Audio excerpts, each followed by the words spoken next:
তো তোমাদেরকে নিয়ে আজকে ঘুরে আসি লাল মাটির দেশে। অবশ্যই হ্যাঁ, ঠিক ধরেছো, সোনাঝুরি হাটে। শান্তিনিকেতনে অনেক কষ্টে গেছিলাম, যেতে পেরেছিলাম বলা যায়।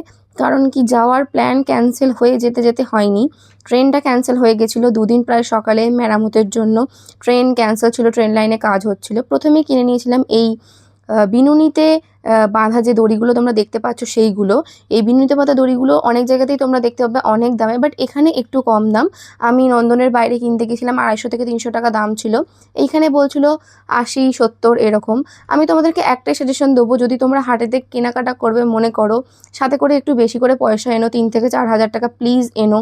কারণ নইলে তোমাদের কিনে কিন্তু পোষাবে না। আর এখানে দেখতে পাচ্ছ ডুগরির জিনিসপত্র খুব ভালো পাওয়া যায়। আমি এখান থেকে অনেক কটা জিনিসই প্রায় কিনে নিয়েছিলাম। এই আংটিটা দেখতে পাচ্ছ, এই আংটিটা আমার অনেক দিন কেনার ইচ্ছে ছিল। আমি অনেককে পরতে দেখেছিলাম, সোশ্যাল ইনফ্লুয়েন্সারই বলো আর এমনি মানুষই বলো। বাট আমি এখানে এত দামে বিক্রি হচ্ছিল, ধর্মতলা বা গড়িয়াহাট কোনো জায়গাতে গিয়ে একটু আমার মনের মতো রিজনেবল প্রাইসে আমি পাচ্ছিলাম না। ওখান থেকে আমি 2-3টে জিনিস কিনে এনেছি, তোমাদেরকে অবশ্যই একটা ভিডিওতে দেখবো। আর একটা কথা যেটা তোমাদেরকে বলবো আমি, সেটা হলো একটু দরদাম তোমাদেরকে করে নিতে হবে। এখানে অনেকটা দাম ওরা চাপিয়ে রাখে, এবার ওদেরও দোষ নেই, লোকে এত বেশি দরদাম করে তাই জন্যই চাপিয়ে রাখে। আর এগুলো ছিল ডায়েরি, যেগুলো ওরা 160 থেকে 170 বলছিল, বাট আমি একটু কম প্রাইসে পেয়েছি। তার জন্য নেক্সট ভিডিওটা দেখতে হবে যে আমি কত প্রাইসে কী কিনেছি।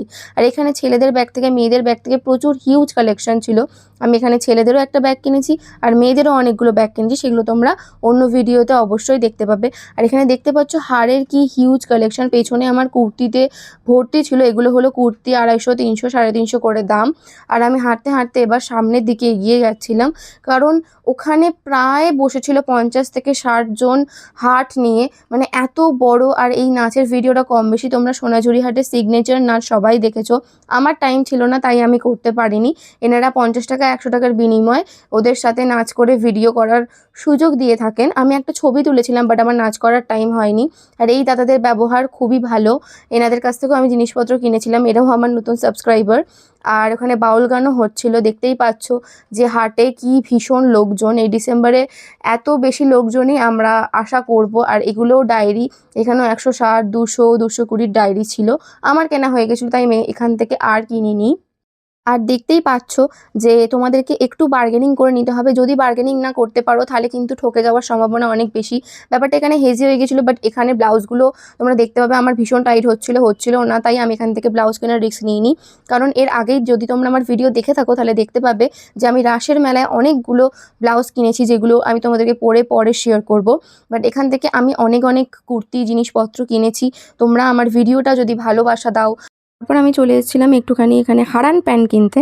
এগুলো করে হারান প্যান্ট বলছিল, আমি তো প্রথমে তাপ্পিক দেওয়া প্যান্ট বলছিলাম, বুঝতে পারছিল না ওরা। যদিও এগুলোর দাম বলছিল 500 থেকে 550 টাকা। ওরা একটু কমায়, তোমাদেরকে আমি আগেই বলেছি বার্গেনিং স্কিলটা তোমাদেরকে জানতে হবে। আর আমি এটা কত দামে পেয়েছিলাম সেটা আমি পরের ভিডিওতে অবশ্যই বলে দেবো। আর আমি একটা সাথে শর্ট কুর্তিও কিনেছিলাম 5 থেকে, তো ওটাও ওই 200-250 মতোই বলছিল। ওটাও আমি একটু কমেই পেয়েছি, যেটার কথা না বললেই তোমাদেরকে নয়। আমি প্রত্যেকটা শান্তিনিকেতনের ভিডিওতে দেখেছি সবাই কাঁথা স্টিচের শাড়ি তাদের ওয়ার্ড্রবে রাখে, জায়গা করে নেয়। আমার ওয়ার্ড্রবেও 2টো শাড়ি জায়গা করে নিয়েছিল। কোনগুলো জায়গা করে নিয়েছিল সেগুলো তোমরা গেস করো। এখানে আমি 3-4টে শাড়ি দেখেছি, দাদা দেখিয়েছে। আর কাঁথা স্টিচের কোয়ালিটিগুলোও ভালো ছিল, কম দামের মধ্যে পুষ্টিকর। এগুলোখানে ছিল হচ্ছে 500 থেকে আপ টু 2000, 5000, 6000। আমি একটুখানি রিজনেবল প্রাইসে কিনতে চেয়েছিলাম। আমি প্রথমেই পার্পেলটা দেখে নিয়েছিলাম। আমি আরও অনেকগুলো কালারই দেখেছিলাম, বাট 2-3টেই আমি ভিডিওতে তোমাদেরকে দেখাচ্ছি, যেগুলো আমার পক্ষে পসিবল হচ্ছে। বুঝতেই পারছো যে এখানে শাড়ির কি হিউজ কালেকশন। সবকটা ওনাদের পক্ষেও দেখানো সম্ভব না, আর এইটুকু টাইমের মধ্যে আমার পক্ষেও সবকটা দেখা সম্ভব ছিল না। তাও আমি 2-3খানা দেখেছি তোমাদের জন্য। আর তোমাদেরকেও ওপর থেকে কিছু কিছু শাড়ি দেখিয়ে দেওয়ার চেষ্টা করলাম। এই সবুজ শাড়িটা তোমরা দেখো, এই সবুজ শাড়িটা আমার ভীষণ কালারটা পছন্দ হয়েছে। আমি এর আগে অনলাইনেও এই কালারের খাদি শাড়ি অনেক দেখেছিলাম, বাট কাঁথা স্টিচটা আমার খুব চোখে লাগলো। এটা যখন আমি কোনো কিছু ব্ল্যাক ব্লাউজের সাথে পেয়ার করব, তোমরা দেখো, আমি লুকটা শেয়ার করব, বলো যে কেমন লাগলো। কোনো ইভেন্টে তো অবশ্যই আমি এই শাড়িটাকে তোমাদেরকে পেয়ার করে দেখাবো। তোমরা বলো ভিডিওতে কমেন্ট করে এই শাড়িটা তোমাদের কেমন লাগলো। পরে এখানে একটা গ্রে কালারের শাড়ি দেখাচ্ছিল। এর কাজটাও দেখো বিভিন্ন রকমের কালার দিয়ে করা। একটা তো আমি এক কালারের শাড়ি দেখলাম যেটা একই সুতোয় করা, ব্ল্যাক সুতোয়। বাট এখানে ব্ল্যাকের সাথে সাথেও ইয়েলো, পিঙ্ক, ব্ল্যাক সবের মিলিয়ে খুব সুন্দর কাজটা আমার লেগেছে। আর ভিড়টা তোমরা দেখতেই পাচ্ছ যে কি পরিমাণ রবিবারে ভিড় হয়েছে। এই ডিসেম্বরে তো এরকমই ভিড় থাকারই কথা। আর এইখানে দেখো, এই কুর্তিটা তোমরা প্লিজ প্লিজ খুঁজো। এই লোকগুলোকে দেখে রাখো ভিডিওতে যতটা পারছো। এখানে কিন্তু ঢালোয়া 150 টাকায় দারুণ দারুণ সুতির কুর্তি তোমরা পেয়ে যাবে, এরকম জংলি প্রিন্টের। আমি টেকসই নিয়ে কিছু বলছি না যে কতদিন টেকসই হবে, কালার থাকবে বা কিছু, বাট তোমরা দেখতে পারো যে 150 টাকায় এর থেকে আর কী বা মানুষ দেবে। মানে এত সুন্দরভাবে যে হয়েছে ডিজাইনগুলো ওরা দিচ্ছে 150 টাকায় ঢালোয়া সেলের মতো করে। হ্যাঁ, এবার ওখানে 350, 400, 500রও যেগুলো আছে সেগুলো অবশ্যই ভালো কোয়ালিটির, আরও ভালো দেখতে। বাট এগুলো 150 টাকায় খুব খারাপ নয়। আমি নিজে আমার যে সাইজ লাগে, দেখতেই পাচ্ছ যে আমার একটু বড় সাইজ লাগে, আমার কিন্তু জিনিসপত্র ওখানে 150 টাকায়। আমার মা খুবই রোগা, মায়েরও জিনিসপত্র 150 টাকায় পেয়েছি। আমি এখান থেকে অনেকগুলো কুর্তিও নিয়েছি, সেগুলোর জন্য নেক্সট ভিডিওটা আমি বলছি। বারবার দেখতে যে আমি কী কী কিনলাম, কত টাকায় পেয়েছি, আমি সেখানে সব বলে দেবো। এখানে দেখো ইনিও ডুগরির জিনিসপত্র নিয়ে বসেছিলেন, বাট এনার কাছে প্রাইসটা ভীষণ হাই। যেগুলো আমি খুব কম কম দামে প্রথমেই পেয়েছি সেগুলো এনারা বলছিল 220, 320, 520। মানে যে যেরম এখানে তোমার গলা কাটার জন্য বসে আছে, যারা খুব হাই প্রাইস বলছে বুঝেই নেবে যে তারা ইচ্ছে করে বলছে এই হাই প্রাইসগুলো। মানে তারা ওই প্রাইসে ছাড়া কিন্তু বিক্রিও করবে না, বাট ওটা হার্ড, ওখানে ফিক্সড প্রাইসের কোনো মানেই হয় না। উনি একটু ওভার প্রাইসে নিচ্ছিলেন, আর উনি অ্যাটিটিউড দেখিয়ে কমাতেও রাজি নয়, তাই জন্য আমি ওখানে আর বেশিক্ষণ থাকলাম না। এবার চলে আসি ব্যাগের কালেকশানে। ব্যাগ হচ্ছে আমার কাছে একটা জুতো জামার মতোই, মানে একটা অ্যাডিকশনের জিনিস। আমি জুতো জামা কিনতে খুব ভালোবাসি, সেরকম আমি ব্যাগের কালেকশন করতে খুব ভালোবাসি। আমি জুতোর যেরকম ভালোবাসি কালেকশন করতে, ব্যাগের ভালোবাসি কালেকশন করতে। আমি এখান দিয়েই ব্যাগের কালেকশন এর আরেকটা ব্যাগ মানে বাড়ানো স্টার্ট করি। আমি জানি না যে আমার ব্যাগের প্রতি এত কেন অ্যাডিকশন। আমার বাড়িতে অলরেডি প্রচুর ব্যাগ আছে, আমি সেই ব্যাগগুলো একদিন তোমাদের দেখাবো যে আমার কাছে কী কী স্টাইলের ব্যাগ আছে। এখান দিয়ে আমি একটা ব্যাগ কেনা থেকে শুরু করি। কোনো চিন্তা নেই, তোমরা এরকম প্রচুর প্রচুর ডিজাইনের ব্যাগ পেয়ে যাবে।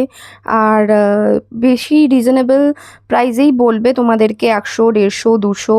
তাই জন্য কোনো চিন্তার কারণ নেই। খুব বেশি হলে 350। এই ব্যাগটা আমাকে বলছিল 350 টাকায়, যেটাতে ব্যাগ যে বাঘ একটা আঁকা আছে, আর ওটা বলছিল পুরোপুরি সুতোর কাজ। এছাড়াও তোমরা বহু ওখানে সাজার জিনিসপত্র, মানে যেগুলো হার, ওগুলো পেয়ে যাবে। যেমন এটা হলো একটা সাইড ব্যাগ, ছেলেদের মেয়ে বোথ ইউজ করতে পারবে।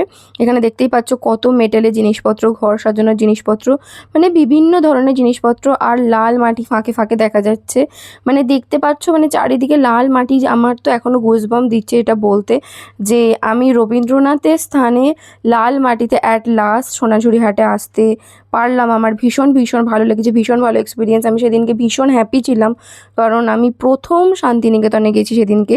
কিচ্ছু ঘুরতে পারিনি, বাট সোনাঝুরি হাটটা আমি ঘুরেছি। বাদবাকিগুলো ঘোরার আমার ভীষণ ভীষণ ইচ্ছা, পরে আবার গেলে নিশ্চয়ই ঘুরবো। আর এখানে দেখতেই পাচ্ছ খুব সুন্দর শান্তিনিকেতন স্টাইলের চাদর বিক্রি হচ্ছিল। এইবার আসি মেইন ব্যাগের ভাণ্ডারে, যেখানে তোমরা চারদিকে তাকালে ব্যাগই ব্যাগ দেখতে পাবে। এই ধরনের ব্যাগগুলো তো যে কোনো অ্যাস্থেটিক সাজ বা যে কোনো শাড়ির সাথে ভীষণ ভালো লাগে। এছাড়াও এখানে ব্যাগের প্রাইস একটু বেশিই ছিল, 280, 290, 100রও ব্যাগ ছিল। সেগুলো খুব একটা চোখে লাগার মতো নয়। এখানে ছেলেদের খুব সুন্দর সুন্দর ব্যাগ ছিল। ছেলেদের যে চেস্ট ব্যাগগুলো, ওগুলোর দাম বলছিল 200, 250, 300। আর যেগুলো এই ব্যাগগুলোর দাম বলছিল 200 টাকা করে। আমি এখানে একটা সাইড ব্যাগও, শান্তিনিকেতনের মেয়েদের ব্যাগও দেখেছিলাম। দাদাদের কথা না বললেই নয়, এরা আমার ইউটিউব চ্যানেলটা দেখছিল, কারণ আমি অনেকক্ষণ থেকে ভিডিও করছিলাম। আর আমার মা ওদেরকে বলেই দিয়েছিল যে দিদি নতুন নতুন ভিডিও করা শুরু করেছে, দিদি ভিডিও করছে। ওনাদের ব্যবহার খুবই ভালো ছিল। জানাদের কাছ থেকে আমি হারান প্যান্ট আর একটা ওই হাফ টি শার্ট মতো কিনেছি। ওনারাও আমার নতুন সাবস্ক্রাইবার, আমার চ্যানেলটা সাবস্ক্রাইব করেছে। যেটা বললাম, ব্যবহারই মানুষের পরিচয়। সত্যি বলতে ওনারা খুবই ভালো ব্যবহার ছিল, হাইও করছিল। আর অনেকটাই আমাদেরকে কমিয়েছে। ওদের সাথে ভালো ব্যবহার করলে ভালো ব্যবহারই ওনারা করেন। কারণ ওনারা বিক্রি করতে এসছেন, কেন কারোর সাথে খারাপ ব্যবহার করবে? এবার একেকজন তো আছে ৫ জনের মধ্যে ১ জন খারাপ হবেই, সবাই সমান নয়। তো আমি ওখান থেকে অনেক কিছুই কিনতে পেরেছি। আর যা কিনতে পারলাম না তা আবার পরের বারে কেনার ইচ্ছা রইলো। সোনাঝুরি হাটে যেন আমি আবার যেতে পারি। আবার ভালো, ভালো জিনিস এক্সপ্লোর করে তোমাদের দেখাতে পারি। আমার চ্যানেলটাকে কিন্তু please like, comment and share করো। আর বেশি, বেশি করে ভালোবাসা দিও যাতে আমি নেক্সট ভিডিওটা খুব তাড়াতাড়ি আনতে পারি।